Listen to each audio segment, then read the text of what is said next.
Assalamualaikum warahmatullahi wabarakatuh. Bertemu kembali bersama saya Bapak Warsim di channel kita dari Jendela SD.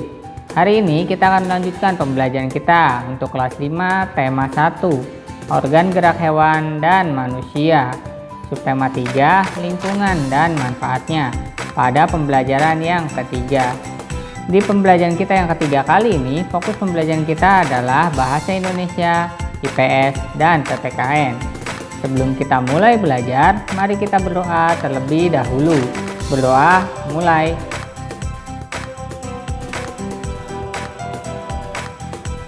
Berdoa, selesai.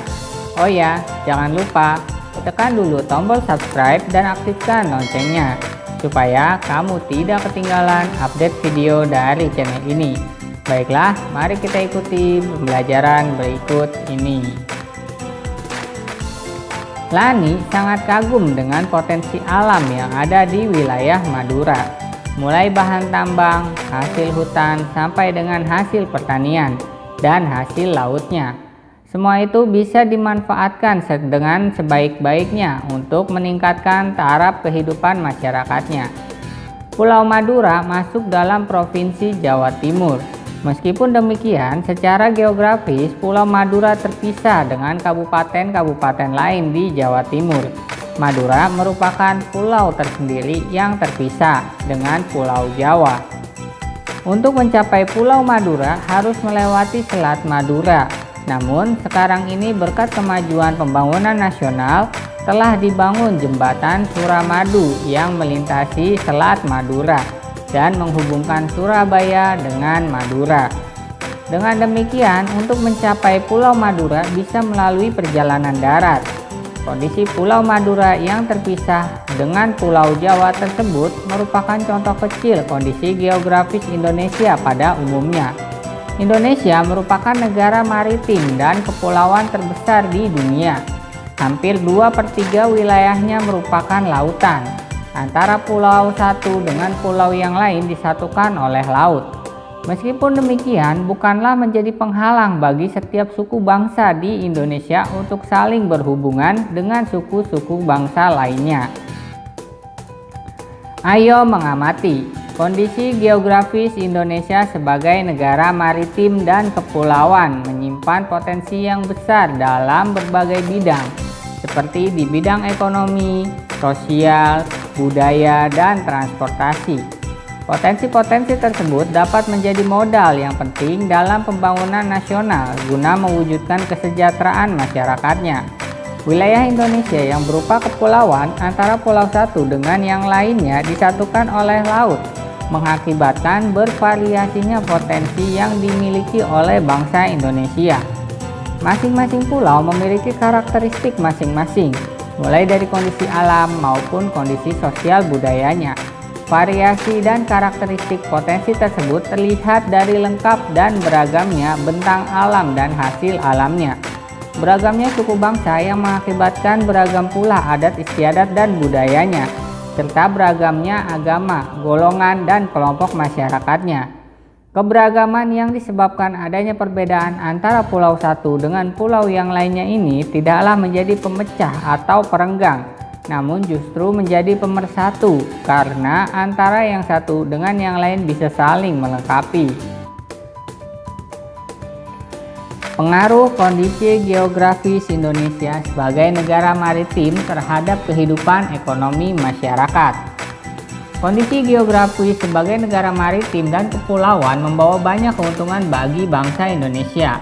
Wilayah laut Indonesia yang sangat luas telah diakui secara internasional sebagai negara maritim yang ditetapkan dalam UNCLOS pada tahun 1982. Hal ini berarti bangsa Indonesia diberi kewenangan untuk memanfaatkan potensi sumber daya laut. Cakupan wilayah yang sangat besar dan luas, tentu saja laut Indonesia mengandung keanekaragaman sumber daya alam laut yang sangat potensial, baik hayati maupun non-hayati. Sumber daya alam laut tersebut antara lain ikan, terumbu karang dengan kekayaan biologi yang bernilai ekonomi tinggi, wisata bahari, sumber energi minyak dan gas bumi, bahan mineral, dan juga media transportasi antar pulau. Semua potensi alam tersebut tersedia dalam jumlah yang besar dan tersebar di seluruh wilayah Indonesia.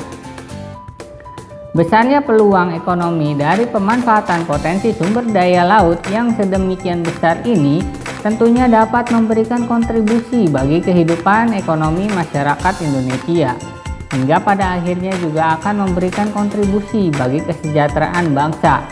Kelompok masyarakat yang bisa merasakan langsung potensi kekayaan sumber daya kelautan ini adalah masyarakat yang berada di pesisir. Banyak jenis pekerjaan yang bisa diusahakan untuk menunjang kehidupan ekonominya. Ayo berlatih. Kelompok masyarakat yang bisa merasakan langsung potensi kekayaan sumber daya kelautan ini adalah masyarakat yang berada di pesisir.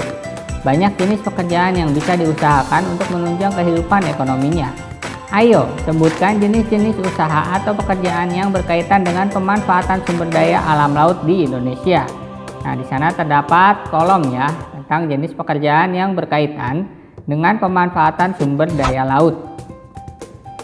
Maka alternatif jawaban yang bisa kamu berikan adalah 1. Nelayan, 2. Pertambangan minyak lepas pantai, 3. Berbagai sektor usaha wisata di pantai, 4. Pelayaran, 5. Berbagai sektor usaha di pelabuhan, dan 6. Budidaya rumput laut.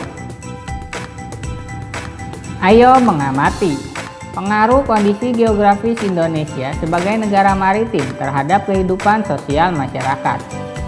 Sebagai negara maritim dan kepulauan yang berada di antara benua Australia dan Asia membawa pengaruh terhadap kehidupan sosial budaya bangsa Indonesia. Hal ini bisa terjadi karena dengan posisi tersebut menyebabkan Indonesia menjadi jalur perdagangan dunia.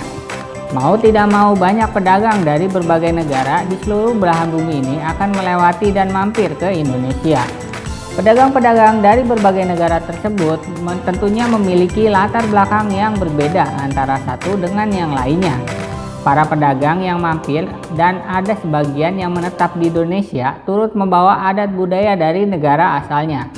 Lambat laun, adat budaya yang dibawa tersebut akan berbaur, bercampur, bahkan melebur dengan budaya adat asli Indonesia. Berikut adalah beberapa dampak yang diakibatkan oleh letak dan kondisi geografis bangsa Indonesia sebagai negara maritim atau kepulauan. 1. Komunikasi dan interaksi antar penduduk menjadi lebih mudah, baik antar warga Indonesia maupun orang Indonesia dengan warga asing. Hal ini didukung adanya kemajuan teknologi di bidang pelayaran antar pulau dan antar negara. 2. Terjadinya pembauran, pencampuran atau peleburan nilai-nilai antar pulau dan antar negara. 3. Munculnya perkampungan-perkampungan etnis tertentu seperti pecinan dan kampung Arab. 4. Terjadinya perubahan perilaku masyarakat karena pengaruh masuknya pola dan nilai perilaku dari pulau, daerah maupun negara lain. 5. Terjadinya perpindahan ilmu, pengetahuan, dan teknologi. Ayo menulis. Ada dampak positif, tentu juga ada dampak negatifnya.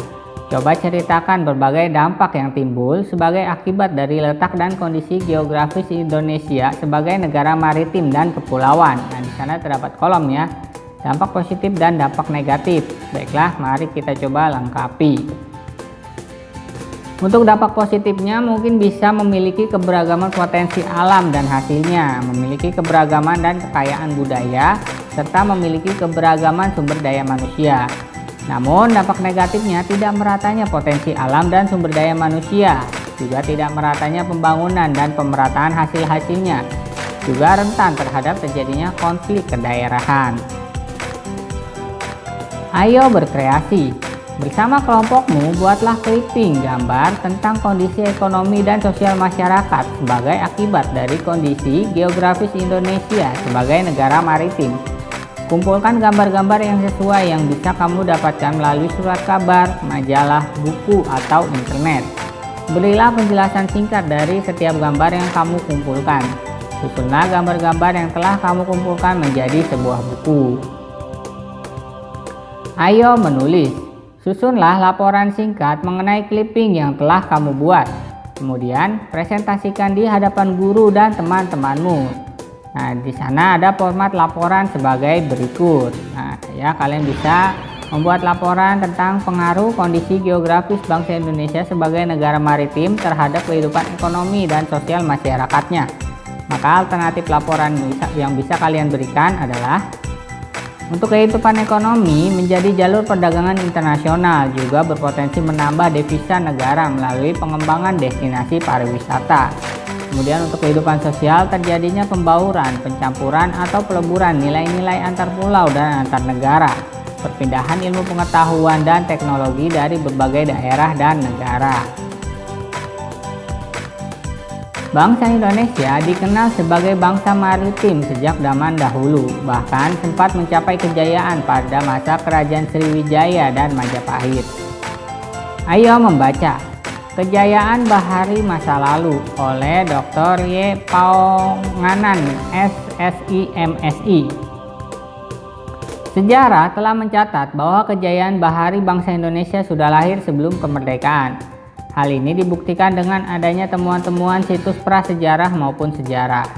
Penemuan situs prasejarah di gua-gua Pulau Muna, Seram, dan Arguni yang dipenuhi oleh lukisan-lukisan perahu layar menggambarkan bahwa nenek moyang bangsa Indonesia merupakan bangsa pelaut. Selain itu, ditemukan kesamaan benda-benda sejarah suku aborigin di Australia dengan benda-benda sejarah yang ditemukan di Pulau Jawa. Penemuan ini menggambarkan bahwa nenek moyang kita, bangsa kita telah melakukan hubungan dengan bangsa lain yang tentunya menggunakan kapal-kapal layar. Kerajaan Sriwijaya bahkan memiliki armada laut yang besar dan kuat. Armada laut Sriwijaya mampu menguasai jalur perdagangan laut dan memungut cukai atas penggunaan laut. Pengaruh Sriwijaya meliputi Asia Tenggara. Hal ini dibuktikan dengan catatan sejarah bahwa terdapat hubungan erat dengan Kerajaan Champa yang terletak di antara Kamboja dan Laos. Kerajaan Mataram kuno di Jawa Tengah mampu membangun Candi Borobudur. Pada candi tersebut terdapat relief berupa gambar perahu layar dengan tiang-tiang layar yang kukuh dan menggunakan layar segi 4 yang lebar. Kerajaan Singosari di bawah kepemimpinan Raja Kertanegara pun juga memiliki armada kapal dagang yang mampu mengadakan hubungan-hubungan dagang lintas laut. Bahkan perkembangan Kerajaan Singosari dianggap sebagai ancaman bagi Kerajaan Tiongkok dengan rajanya Kubilai Khan. Raja Kubilai Khan mengirimkan armada perangnya dan mendarat di Pulau Jawa. Pada masa itulah Raden Wijaya mendirikan Kerajaan Majapahit. Kerajaan Majapahit kemudian berkembang menjadi kerajaan maritim yang besar. Kerajaan Majapahit memiliki pengaruh dan kekuasaan yang luas meliputi wilayah Nusantara. Dengan kekuatan armada lautnya dan didukung oleh kemampuan perang Patih Gajah Mada, wilayah Kerajaan Majapahit kian luas. Dengan bukti-bukti sejarah inilah tidak bisa dielakkan bahwa kejayaan bahari bangsa Indonesia telah ada sejak zaman dahulu. Namun dalam perjalanannya kejayaan bahari ini mulai mengalami keredupan seiring terjadinya penjajahan Belanda dengan praktik kebaharian kolonialnya. Pada masa kolonial Belanda, masyarakat Indonesia dibatasi berhubungan dengan laut, misalnya larangan berdagang selain dengan pihak Belanda. Padahal sebelumnya telah muncul beberapa kerajaan bahari Nusantara. Hal ini mengakibatkan budaya bahari Indonesia memasuki masa suramnya. Pada masa kolonial Belanda juga terjadi pengikisan semangat bahari bangsa Indonesia, dikarenakan pemerintah kolonial lebih mementingkan bidang agraris untuk kepentingan mereka dibandingkan dengan bidang kemaritiman. Pemerintahan kolonial menggenjot bidang agraris dengan tujuan untuk memenuhi kepentingan dagang rempah-rempah mereka dengan negara-negara di Eropa. Tentukan ide pokok dari masing-masing paragraf bacaan di atas. Nah, di sana terdapat tabel ya tentang paragraf dan ide pokoknya. Contoh paragraf 1, ide pokok sejarah telah mencatat bahwa kejayaan bahari bangsa Indonesia sudah lahir sebelum kemerdekaan. Baiklah, mari kita coba lengkapi. Untuk paragraf kedua, ide pokoknya penemuan situs prasejarah di berbagai tempat yang menggambarkan bahwa nenek moyang bangsa Indonesia merupakan bangsa pelaut. Untuk paragraf ketiga, ide pokoknya Kerajaan Sriwijaya bahkan memiliki armada laut yang besar dan kuat. Untuk paragraf keempat, ide pokoknya Kerajaan Mataram kuno di Jawa Tengah mampu membangun Candi Borobudur. Untuk paragraf kelima, ide pokoknya kerajaan Singosari di bawah kepemimpinan Raja Kertanegara pun juga memiliki armada kapal dagang yang mampu mengadakan hubungan-hubungan dagang lintas laut. Dan yang paragraf ke-6, ide pokoknya adalah pada masa itulah Raden Wijaya mendirikan kerajaan Majapahit, kemudian berkembang menjadi kerajaan maritim yang besar. Dan paragraf ke-7, ide pokoknya dengan bukti-bukti sejarah inilah tidak bisa dielakkan bahwa kejayaan bahari bangsa Indonesia telah ada sejak zaman dahulu. Untuk paragraf ke-8, ide pokoknya pada masa kolonial Belanda, masyarakat Indonesia dibatasi berhubungan dengan laut. Dan untuk paragraf yang ke-9, ide pokoknya pada masa kolonial Belanda juga terjadi pengikisan semangat bahari bangsa Indonesia. Keberagaman yang disebabkan adanya perbedaan antara pulau satu dengan pulau yang lainnya tidaklah menjadi pemecah dan perenggang, namun justru menjadi pemersatu karena antara yang satu dengan yang lain bisa saling melengkapi. Hal ini sesuai dengan semangat persatuan dan kesatuan seperti pencerminan nilai-nilai Pancasila, khususnya Sila Persatuan Indonesia. Selain itu juga mencerminkan nilai-nilai yang terkandung pada Sila keadilan sosial bagi seluruh rakyat Indonesia. Tahukah kamu, meskipun terdiri atas 5 sila, namun Pancasila itu merupakan satu kesatuan yang utuh? Pancasila diumpamakan sebagai satu paket lengkap yang menopang negara kesatuan Republik Indonesia. Pancasila merupakan satu kesatuan yang bulat dan utuh dari kelima silanya. Sila ke-1 menjiwai sila kedua, sila ketiga, keempat, dan kelima. Sila kedua dijiwai oleh sila ke-1, ketiga, keempat, dan kelima, dan begitu seterusnya. Kelima sila tidak bisa dilepaskan satu dengan yang lainnya. Walaupun masing-masing sila mempunyai nilai-nilai tersendiri, tetapi hubungan antar sila merupakan hubungan yang utuh dan saling terkait. Setiap sila yang membentuk Pancasila merupakan unsur yang mutlak yang membentuk kesatuan, bukan unsur pelengkap. Artinya satu sila menjiwai dan dijiwai oleh sila-sila yang lain. Sila pertama menjiwai sila kedua, ketiga, keempat, dan kelima, dan demikian seterusnya.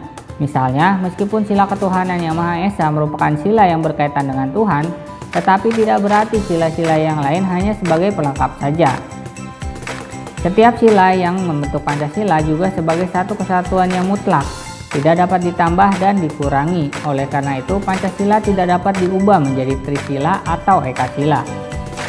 Ayo berlatih untuk menambah pemahamanmu bahwa sila-sila dalam Pancasila merupakan satu kesatuan yang utuh dan setiap sila dijiwai dan menjiwai sila yang lain. Coba sebutkan contoh-contoh perilaku berikut mencerminkan sila-sila apa saja. Satu contoh perilaku bisa mencerminkan satu sila, dua sila, atau lebih. Nah, di sana sebagai contoh, pemilihan ketua kelas itu mencerminkan sila keadilan sosial bagi seluruh rakyat Indonesia, kemudian sila persatuan Indonesia, lalu sila kerakyatan yang dipimpin oleh hikmat kebijaksanaan dalam permusyawaratan perwakilan, serta sila kemanusiaan yang adil dan beradab. Baiklah, mari kita coba lengkapi yang lainnya. Untuk contoh perayaan Hari Besar Keagamaan mencerminkan sila, yaitu sila pertama, kedua, ketiga, dan kelima. Untuk gotong royong mencerminkan sila kedua, ketiga, dan kelima. Untuk musyawarah mufakat mencerminkan sila kedua, ketiga, dan keempat. Sedangkan untuk menjenguk orang sakit mencerminkan sila pertama, kedua, ketiga, dan kelima. Pancasila menjadi pandangan hidup bangsa Indonesia, maka dari itu perilaku dan sikap masyarakatnya haruslah mencerminkan nilai-nilai luhur Pancasila. Salah satu contoh pengambilan keputusan yang sesuai dengan nilai-nilai Pancasila adalah pelaksanaan musyawarah untuk mencapai mufakat. Mufakat adalah kebulatan pendapat atau suara dari peserta rapat. Lalu bagaimanakah jika mufakat atau kebulatan pendapat atau suara tidak tercapai? Jika terjadi demikian, maka akan dilakukan voting atau pemungutan suara dan menentukan suara yang terbanyak adalah sebagai keputusan bersama. Contoh proses pemungutan suara adalah pemilu, baik pemilihan presiden, anggota DPR dan DPD maupun pemilihan kepala daerah atau pilkada. Sekarang buatlah laporan mengenai pengambilan keputusan yang sesuai dengan nilai-nilai Pancasila. Laporan yang kamu susun bisa berdasarkan pengalaman pribadi atau kelompok. Ayo menulis. Format laporan. laporan mengenai pengambilan keputusan yang sesuai dengan nilai-nilai Pancasila. Nah, di sana ada formatnya ya. Jadi dari mulai penyusun, kemudian hari dan tanggal, lalu isi laporan. Baiklah, mari kita coba lengkapi. Untuk penyusun di sana contohnya Lani, Edo, dan Beni. Hari dan tanggalnya contoh Senin 26 Juli 2021. Kemudian untuk isi laporan contohnya salah satu contoh pengambilan keputusan yang sesuai dengan nilai-nilai Pancasila di lingkungan sekolah adalah pemilihan ketua kelas dengan musyawarah. Keputusan yang diambil harus dapat dipertanggungjawabkan secara moral bagi seluruh warga kelas, mengutamakan kepentingan bersama dan tidak boleh memaksakan kehendak. Setiap orang harus menerima dan menjalankan keputusan hasil musyawarah mufakat. Baiklah, cukup sekian video pembelajaran hari ini dari Bapak. Like jika kalian suka videonya, dislike jika tidak suka, serta jangan lupa share kepada teman-teman kalian yang kelas 5 SD, supaya mereka lebih mudah dalam memahami pembelajaran yang sama. Tuliskan juga komentar kalian pada kolom komentar di bawah supaya Bapak tahu bagian-bagian mana saja yang perlu diperbaiki. Subscribe channel ini supaya terus berkembang dan memberikan informasi yang menarik dan bermanfaat kepada kalian. Kurang lebihnya saya mohon maaf. Saya akhiri. Terima kasih. Wassalamualaikum warahmatullahi wabarakatuh.